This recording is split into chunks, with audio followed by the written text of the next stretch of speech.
Engineer Mohammad Ali Mirza पर एक और कातलाना हमला। जी हाँ, इस हमले के नतीजे में कातिल पुलिस की फायरिंग से मारा गया। इंजीनियर मोहम्मद अली मिर्ज़ा पर ये 8वां कातलाना हमला है जिसमें वो अल्लाह रब्बुल इज़्ज़त की अता से ज़िंदा बच गए। इससे कबल मोहम्मद अली मिर्ज़ा ने कई माह जेल काटी, जो मुकदमा बाद में झूठा साबित हुआ, जो तौहीन मज़हब और तौहीन रसालत का मुकदमा था। इंजीनियर मोहम्मद अली मिर्ज़ा मुमताज़ मजहबी मुबल्लिग़ हैं जिन्होंने जो नई जनरेशन है जो है उसमें शऊर उजागर करने के हवाले से मजहबी और मसलकी एतबार से बड़ा अहम किरदार अदा किया है। जितना भी उनसे इख्तलाफ करें, लेकिन उनके चाहने वाले लाखों करोड़ों की तादाद में पूरी दुनिया में मौजूद हैं। मैं हूं शहजाद चौधरी और आप देख रहे हैं मारगला न्यूज़। जी हाँ, ये बड़ी अफसोसनाक खबर है जो इस वक्त आपको दे रहा हूँ कि जेलम में वाक़े कुरान अकेडमी, जहाँ मोहम्मद अली मिर्ज़ा हर इतवार को दर्स देते हैं, उस दर्स के बाद मोहम्मद अली मिर्ज़ा पर एक बार फिर कातलाना हमला किया गया। तफसीलात के मुताबिक मोहम्मद अली मिर्ज़ा की अकेडमी जो GTS चौक जेलम पर वाक़े है, जब से मोहम्मद अली मिर्ज़ा तौहीन रसालत के मुकदमे को भुगत के वापस आए हैं, उनकी जान को शदीद तरीन ख़तरात जो है ना वो लाहक हो चुके हैं। पुलिस सिक्योरिटी में अब वो वहाँ पे लेक्चर देते हैं और उनकी एकेडमी का रूल है कि जो शख्स एक बार एकेडमी में आ जाए उसे दोबारा नहीं आने दिया जाता, ताकि ज़्यादा से ज़्यादा लोग बराह रास्त वहाँ इंटरेक्शन में आ सकें। अब ये जो हमला हुआ है, इससे कबल भी फरवरी में भी मोहम्मद अली मिर्ज़ा साहब पर एक हमला हो चुका है। उस हमला आवर ने क्या किया था कि वो भी इसी तरह लेक्चर सुनने के बहाने एकेडमी में आया था और लेक्चर के बाद उसने मोहम्मद अली मिर्ज़ा को गले से दबोच लिया। उनका मामा ज़मीन पर गिर गया और उनकी सांसें उखड़ने लगी कि यहाँ के उनके साथी आगे बढ़े और उन्होंने पूरे ज़ोर से कातिल जो था, जिसने कातलाना हमला किया था, उसकी हाथों से मोहम्मद अली मिर्ज़ा की गर्दन को आज़ाद कराया। तब कहीं उनकी सांस जो है ना वो बहाल हुई। अब मोहम्मद अली मिर्ज़ा की ज़िंदगी मुसलसल स्टेक पर है। हम उनके लिए दुआ गो हैं कि अल्लाह उन्हें अपने हिफ्ज़ व अमान में रखे। अब आते हैं इस ताज़ा कातलाना हमले की जानब, जिसमें हमला आवर पुलिस की फायरिंग से मारा गया।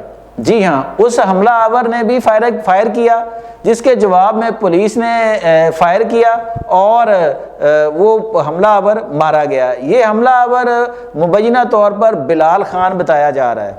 जी हाँ, अब ये जो हमला आवर है ना, इसकी हिस्ट्री सुनकर और इसका माजी सुनकर, ये नौजवान है, कोई बड़ी उम्र का नहीं है, ये नौजवान है और इसकी हिस्ट्री सुनकर आप सकते में आ जाएंगे, आपके रोंगटे खड़े हो जाएंगे।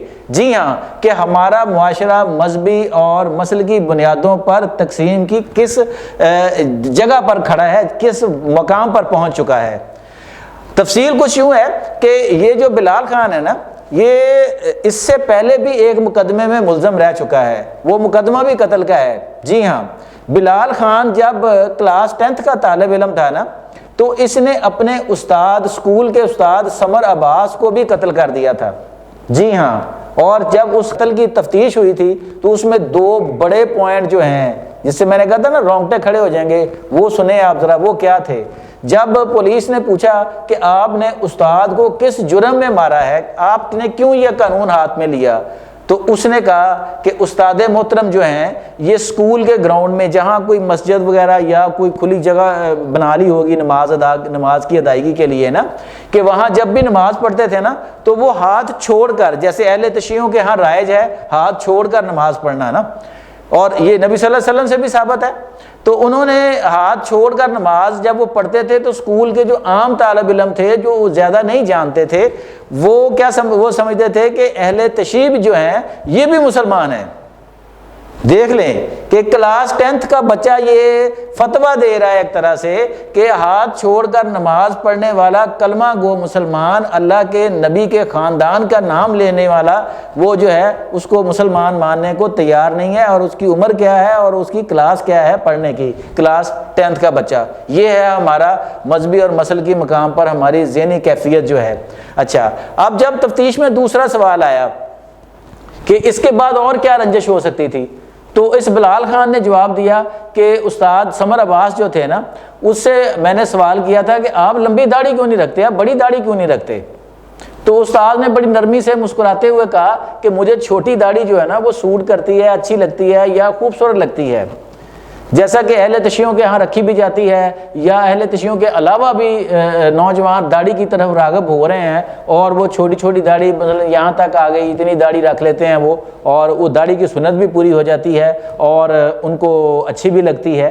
تو داڑھی رکھنا سنت ہے، نبی صلی اللہ علیہ وسلم کی سنت ہے، تمام انبیاء کرام کی سنت ہے۔ تو وہ اس نے جب یہ کہا کہ جی یہ مجھے اچھی لگتی ہے، اس پر وہ ناراض ہوا۔ پھر اس سے تفتیش میں سوال ہوا کہ کیا استاد کا رویہ جو تھا وہ سخت تھا تمہارے ساتھ، کیا سختی کرتا تھا، مار پیٹ کرتا تھا؟ اس نے کہا جی نہیں، بالکل ایسی کوئی بات نہیں، کوئی مار پیٹ نہیں کرتا تھا، لیکن اس استاد کو مار دیا گیا صرف اس لیے کہ وہ ہاتھ چھوڑ کر نماز پڑھتا تھا اور اس نے چھوٹی داڑھی رکھی ہوئی تھی۔ تو ناظرین یہ دیکھ لیں کہ یہ وہ پوائنٹ ہیں جن پر ہمارا معاشرہ جو ہے وہ اس وقت سٹینڈ کر رہا ہے۔ اب آگے چلتے ہیں کہ آخر اس طرح کے نوجوان جو ہیں، جو اتنی چھوٹی عمر میں اتنے بڑے بڑے فیصلے کر رہے ہیں، ان کی ذہنی تیاری کون کروا رہا ہے؟ جی ہاں، یہ بڑا اہم نقطہ ہے۔ یہ اہم نقطہ کہاں سے پیدا ہوتا ہے؟ دینی مدارس سے جناب۔ میں تمام کو بلیم نہیں دے رہا، لیکن اکثریت کی بنیاد جو ہے وہ دینی مدارس میں صرف اپنے مسلک کی تعلیم دیتے ہیں۔ جی ہاں، یہ جو بلال خان اسٹوڈنٹ تھا نا، یہ بھی میٹرک کرنے کے ساتھ ساتھ ایک دینی مدرسے سے حفظ اور دیگر دینی تعلیم حاصل کر رہا تھا جناب۔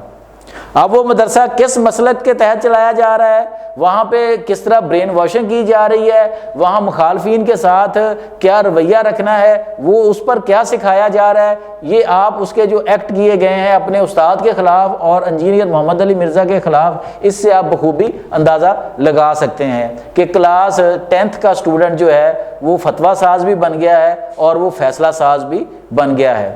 اب محمد علی مرزا جو ہے وہ اس وقت ان کی حالت ٹھیک ہے، وہ نارمل ہیں، اپنے گھر پہ ہیں، اور ہم امید کرتے ہیں کہ اللہ رب العزت انہیں محفوظ رکھے اور وہ اپنے حصے کا جو کام ہے وہ کر رہے ہیں وہ کریں۔ آپ اس سے لاکھ اختلاف کریں، ہو سکتا ہے چند باتوں پہ ہمیں بھی اختلاف ہو، لیکن یہ مذہبی طبقہ جو ہیں، یہ جو ہمارے بھائی ہیں جو مسلک کی مذہب کی بنیاد پر اس طرح کی تقسیم پھیلا رہے ہیں، ان سے ہاتھ جوڑ کے یہ درخواست ہے کہ خدا را کوئی کافر نہ بنائے کسی کو۔ نہ اللہ نے آپ کو اختیار دیا ہے، نہ اللہ کے نبی نے کسی کو اختیار دیا ہے کہ کون مسلمان ہے کون کافر ہے۔ جو میرے نبی آخر الزماں حضرت محمد مصطفیٰ صلی اللہ علیہ وسلم، جس پر ہماری اولادیں، ہمارے ماں باپ سب قربان، جو ان کا کلمہ پڑھتا ہے، اس میں خواہ جتنی بھی برائیاں ہوں، ہم سمجھتے ہیں کہ وہ مسلمان ہے۔ جو منہ سے نبی کے کلمے کا اقرار کرتا ہے، اللہ کی وحدانیت کا اقرار کرتا ہے، وہ مسلمان ہے۔ اپنے آپ کو اور سب کو مسلمان رہنے دیجئے، اور اس کا فیصلہ صرف روز قیامت اللہ کے رب الکریم کو ہی کرنے دیجئے جس کا یہ اختیار ہے۔ آج تک کے لیے اتنا ہی۔ اپنا اور اپنے گرد و نواح کا بہت خیال رکھیے گا۔ اللہ نگہبان۔